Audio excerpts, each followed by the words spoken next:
your breakfast? A cup of breakfast cola, anyone? How about some green ketchup for those fries? Here are 10 food marketing strategies that failed spectacularly. Wonder why? Morning Pepsi? Have you had a Pepsi?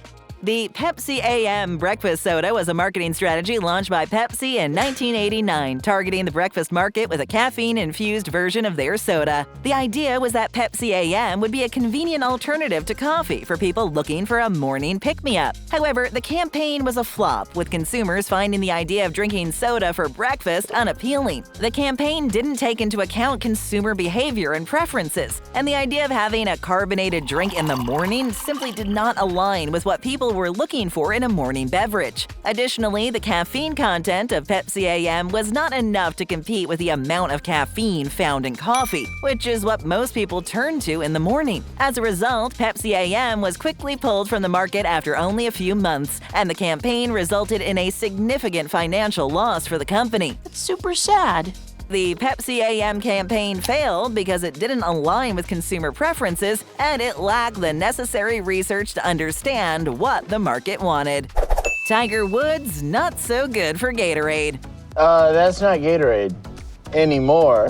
The Gatorade Tiger energy drink, endorsed by Tiger Woods in 2009, was a marketing strategy by Gatorade to tap into Woods' massive popularity and success as a professional golfer. However, the product was pulled from shelves after Woods' personal scandals came to light and his reputation was severely damaged. Oh! Well, The launch of the Gatorade Tiger energy drink was timed to coincide with the star golfer's peak of his career and his status as one of the most recognizable athletes in the world. Gatorade and Woods signed a multi-year endorsement deal, which included product development and marketing campaigns. The energy drink was marketed as the perfect companion for athletes looking to perform at their best, with Woods being the face of the campaign. However, in November 2009, Woods' personal scandals were exposed, and it was revealed that he had been involved in multiple extramarital affairs. This caused a huge public backlash, and Woods' reputation was severely damaged. Consumers were no longer interested in purchasing a product associated with Woods, and Gatorade was forced to pull the product from shelves. The negative impact of Woods' personal scandals on the product also shows that companies need to be prepared to change their marketing strategies and campaigns quickly to try and minimize any negative impact on their brand. Planters Cheez Balls. In or out? Cheese ball?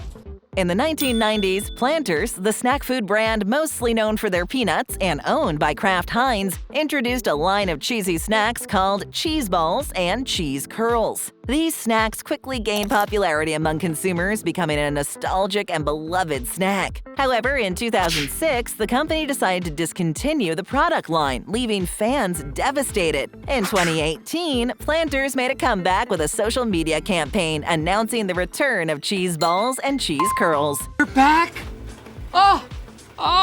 The company even went as far as to release a limited edition can that was designed to look like the original packaging from the 1990s. However, the reintroduction of the snacks was met with mixed reviews, with some people praising their return, but others were disappointed by the change in taste and texture. The company also struggled to keep up with supply, leading to shortages in stores and waning customer interest. Ultimately, the reintroduction of the Cheez Balls and Cheez Curls was not as successful as the company had hoped, and the snacks were once again discontinued. While nostalgia can be a powerful marketing tool, it's also important to ensure that the product still lives up to consumers' expectations, and that there's enough supply to meet the demand. First time here? Then go ahead and hit that subscribe button so you never miss out on a new video. Thanks. This Bud was a dud. This is Bud Light, right? In 2008, Anheuser-Busch, the makers of Bud Light, introduced a new variant of their popular beer called Bud Light Lime. The beer was marketed as a refreshing and crisp beer that was perfect for summertime. The company invested heavily in the marketing campaign with TV commercials, print ads, and even billboards. The Bud Light Lime was specifically targeted to young adults who were looking for a new and exciting beer experience. However, the campaign failed to meet the expectations of the company. The beer market was changing rapidly in the late 2000s with the introduction of new beer styles like craft beers and flavored beers. Bud Light Lime was seen as a traditional beer, which was no longer appealing to the younger generation. Additionally, the beer didn't have a unique taste, and the lime flavor was too subtle, which failed to connect with consumers. The Bud Light Lime campaign was seen as a flop, and the beer failed to gain a significant market share. The company quickly discontinued the product a few years later. The show becomes unprofitable. While it's important to have a unique selling point and a distinct flavor that stands out from the competition, it still all comes down to knowing your customers. KFC doubles down on the chicken. You shouldn't bring in KFC unless it's actual KFC. The KFC Double Down sandwich, featuring 2 fried chicken patties as the bread and filled with bacon, cheese, and sauce, was launched by KFC in 2010 as a limited-time menu item. While initially popular, the sandwich faced some backlash, and it was eventually pulled from menus. The KFC Double Down was marketed as a bold new sandwich that pushed the boundaries of traditional fast food. With its unique formation, the sandwich was intended to appeal to consumers looking for a more indulgent fast food experience. However, as concerns about health and nutrition increased, the sandwich's high calorie and fat content became a major liability. Critics slammed the sandwich for its unhealthy ingredients, and KFC faced backlash from health and nutrition advocates. The company eventually pulled the sandwich from menus, acknowledging that it did not align with the brand's commitment to offering healthier options. How about a fruit salad? While pushing the boundaries and taking risks can lead to success, it's important to consider the potential impact on the health risks and well-being of your customers. The same customers you want to keep coming back. Companies should also be aware of the changing tastes and trends in the market and be willing to adapt their offerings accordingly. No to New Coke. I'm talking about New Coke. It's the same concept, dude. The New Coke campaign in 1985, the time where Coca-Cola replaced its original formula with a new recipe, was one of the most spectacular marketing fails in history. The campaign was launched after Coca-Cola conducted extensive market research and found that Pepsi was gaining popularity among younger consumers. In an effort to win back market share, Coca-Cola decided to change their formula to make it sweeter and closer to the taste of Pepsi. However, the company failed to anticipate the emotional attachment consumers had to the original Coca-Cola formula. The public backlash was massive, with many customers feeling betrayed by their favorite soft drink. Protests and boycotts were organized, and the company received thousands of letters and phone calls from angry customers. Remember, this was before email and social media. Within 3 months, Coca-Cola was forced to reintroduce the original formula as Coca-Cola Classic and eventually discontinue the new formula. The company's blunder cost them millions and millions of dollars and caused significant damage to the brand's reputation. Well, I'm out of cash. The New Coke campaign is a cautionary tale for companies about the importance of listening to their customers and understanding their needs. The failed campaign illustrates that even with all the data in the world, it's essential to consider the emotional and psychological factors that drive consumer behavior. Nice try, Newman. Nice try!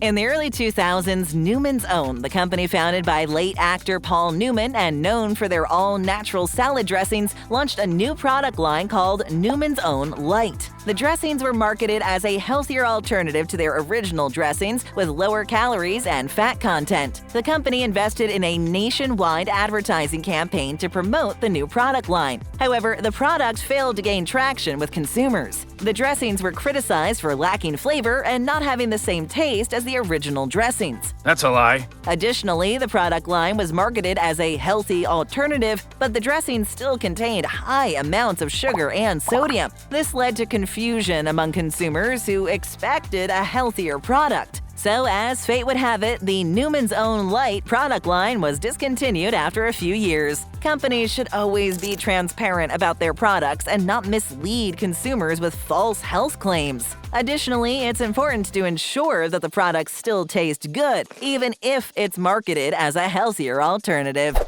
Schlitz beer bust. We ordered beer, not root beer.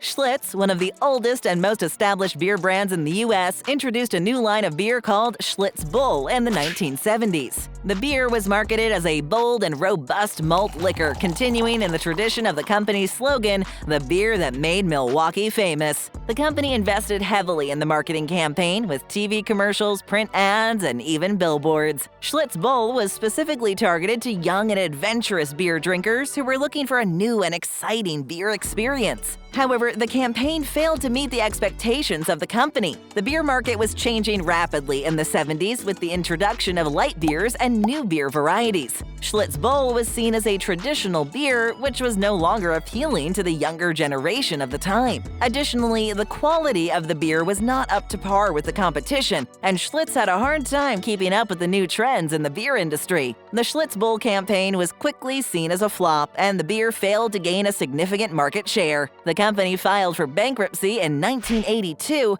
and Schlitz had to write off millions of dollars in losses. I don't have any cash on me. After the bankruptcy declaration, the company was sold a couple times. Although no longer brewed in Milwaukee, the Schlitz name remains in beer fridges across America.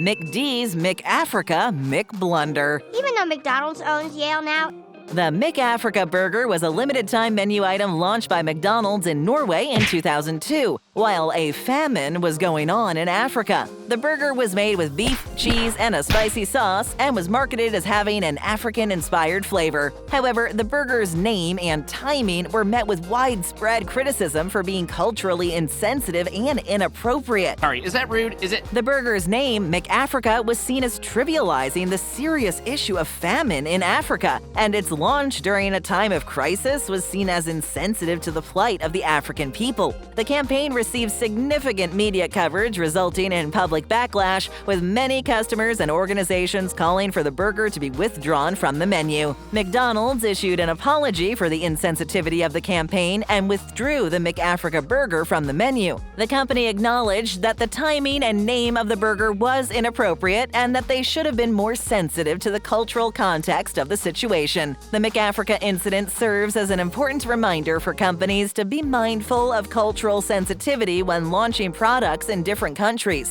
The McAfrika campaign failed because it trivialized a serious issue, and this caused a huge public relations disaster for McDonald's in Norway. The fast food giant had to apologize and withdraw the product from the menu, which caused them to lose revenue and damaged the brand's reputation.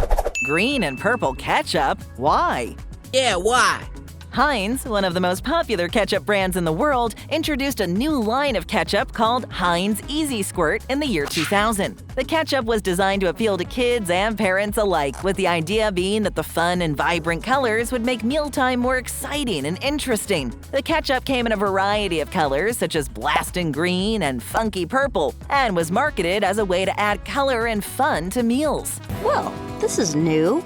The campaign was launched with a big budget. There were TV commercials, print ads, and even online games. The company hoped that the new product would attract new customers and boost sales. However, the campaign failed to meet the expectations of the company. Many customers found the colors to be unappealing and the taste of the ketchup to be inferior to the original Heinz ketchup. Additionally, some critics criticized the campaign as being frivolous and unnecessary. In the end, the Heinz Easy Squirt campaign failed spectacularly, and the ketchup was eventually discontinued in 2006, and Heinz had to write off millions of dollars in losses. Companies should be careful when introducing new or unique variations of an already successful product, as it may not always be well received by consumers. Check out more great videos. Just tap or click. Hit that subscribe button and ring that notification bell.